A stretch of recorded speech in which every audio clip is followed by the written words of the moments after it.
Hey friends, if you wish to change the default printer in Windows 11, then please watch this video. I will guide you through the process.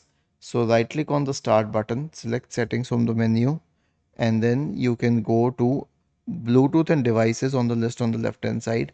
Select printers and scanners, wait for it to load, and there are multiple printers here. You can also add a printer if it doesn't exist, but there are multiple printers here. Now you will not be able to change them because this setting is enabled which says let Windows manage my default printer. So turn this off and then a default printer will be mentioned. If you wish to change the default printer, go to the other printer and then select set as default for that printer.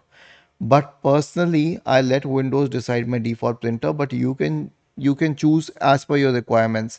See, some people have like 3 or 4 printers, especially if they are in an office environment. So they need to make sure that the choice is as per their wishes and not as per Windows decisions. Was this helpful? If yes, then please subscribe to the channel. If not, then let us know in the comment section of the video on how we could help you further. Thank you for watching this video and have a nice day.